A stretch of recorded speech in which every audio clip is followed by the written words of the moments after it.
ఉత్తరప్రదేశ్లోని ప్రయాగ్రాజ్లో ఈ నెల 13న ప్రారంభం కానున్న మహాకుంభమేళపై సర్వత్రా ఆసక్తి నెలకొంది. 12 ఏళ్లకోసారి జరిగే ఈ కుంభమేళాలో పుణ్యస్నానాలు ఆచరించాలని భక్తులు ఎదురుచూస్తున్నారు. జనవరి 13 నుంచి ఫిబ్రవరి 26 వరకు 45 రోజుల పాటు మహాకుంభమేళా జరగనుంది. అందులో 6 రోజులను ముఖ్యమైనవిగా భావిస్తారు. ఆ పవిత్ర తిథులేంటో ఈ కథనంలో చూద్దాం. ఉత్తరప్రదేశ్లోని ప్రయాగ్రాజ్లో ఈ నెల 13న పుష్య పూర్ణిమ రోజు మహాకుంభమేళా ప్రారంభం కానుంది. వచ్చే నెల 26న మహాశివరాత్రి వరకు సాగనుంది. గంగా, యమున, సరస్వతి నదులు ఒకే చోట కలిసే ప్రయాగ్రాజ్లో పుణ్యస్నానాలు ఆచరించాలని ప్రపంచవ్యాప్తంగా ఉన్న భక్తులు ఎదురు చూస్తున్నారు. ఇప్పటికే వివిధ ప్రాంతాల నుంచి సాధువులు, భక్తులు, పర్యాటకులు ఉత్తరప్రదేశ్కు క్యూ కడుతున్నారు. 45 రోజుల పాటు మహాకుంభమేళా జరగనున్నప్పటికీ అందులో 6 రోజులను పవిత్రంగా భావిస్తారు. అందులో మొదటిది కుంభమేళా ప్రారంభం కానున్న జనవరి 13. ఆ రోజు పుష్య పౌర్ణమి. హిందూ క్యాలెండర్ ప్రకారం పుష్యమాసంలో శుక్లపక్షం 15వ రోజున పుష్య పూర్ణిమ వస్తుంది. ఆ రోజున చంద్రుడు నిండు ఆకారంలో ఉంటాడు.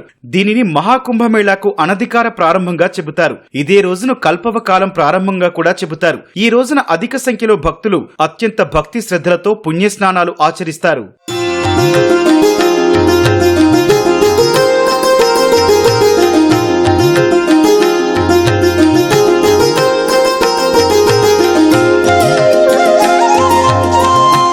మహాకుంభమేళాలో రెండో ముఖ్యమైన తేదీ జనవరి 14 మకర సంక్రాంతి. హిందూ క్యాలెండర్ ప్రకారం సూర్యుడు తన తదుపరి ఖగోళ స్థితికి వెళ్తాడు. మహాకుంభమేళాలో ఈ రోజును దాన ధర్మాలకు ఆరంభంగా చెబుతారు. ఇదే రోజును మొదటి రాజస్నానంగా కూడా పేర్కొంటారు. భక్తులు తమకు తోచిన విధంగా ఈ రోజున దాన ధర్మాలు చేస్తారు. మహాకుంభమేళాలో మూడో కీలకమైన రోజు జనవరి 29 మౌని అమావాస్య. త్రివేణి సంగమంలో ఇదే రోజున రిషబ్ దేవ్ అనే ఋషి మౌనవ్రతం వీడి పుణ్యస్నానం చేసిన తొలి ఋషిగా చెబుతారు.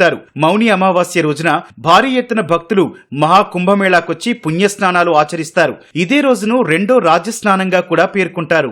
మహాకుంభమేళాలో నాలుగో ముఖ్యమైన తేదీ ఫిబ్రవరి 3 వసంత పంచమి. హిందూ పురాణాల ప్రకారం ఈ రోజును జ్ఞానదేవత సరస్వతి ఆగమనంగా, కాలమార్పునకు చిహ్నంగా చెబుతారు. ఇదే రోజును మూడో రాజస్నానంగా పిలుస్తారు. ఈ రోజును పురస్కరించుకొని కల్పవాసీలుగా పిలిచే భక్తులు పసుపు దుస్తులు ధరిస్తారు. మహాకుంభమేళాలో ఈ రోజున భారీ ఎత్తున భక్తులు హాజరై పుణ్యస్నానాలు చేస్తారు. మహాకుంభమేళాలో ఐదో ముఖ్యమైన రోజు ఫిబ్రవరి 12 మాఘ పూర్ణిమ. గంధర్వుడు ఈ రోజున స్వర్గం నుంచి త్రివేణి సంగమానికొస్తారని చెబుతారు. మాఘ పూర్ణిమ రోజున అన్ని ఘాట్లకు పెద్ద ఎత్తున భక్తులు తరలివచ్చి పుణ్యస్నానాలు చేస్తారు. మహాకుంభమేళాలో చివరి పవిత్రమైన రోజు ఫిబ్రవరి 26 మహాశివరాత్రి. ఇదే రోజున కుంభమేళా ముగుస్తుంది. శివుడిని అత్యంత భక్తి శ్రద్ధలతో ఆరాధించే ఈ రోజున భారీ సంఖ్యలో భక్తులు పుణ్యస్నానాలు ఆచరిస్తారు. మహాకుంభమేళాలో కీలకమైన 6 రోజుల్లో నాగసాధువులు తొలుత పుణ్యస్నానం చేస్తారు. ఆ తర్వాత మిగతా భక్తులు ఆచరిస్తారు. పవిత్రమైన త్రివేణి సంగమంలో మునిగి తేలితే పాపాలు తొలగిపోతాయని నమ్ముతారు.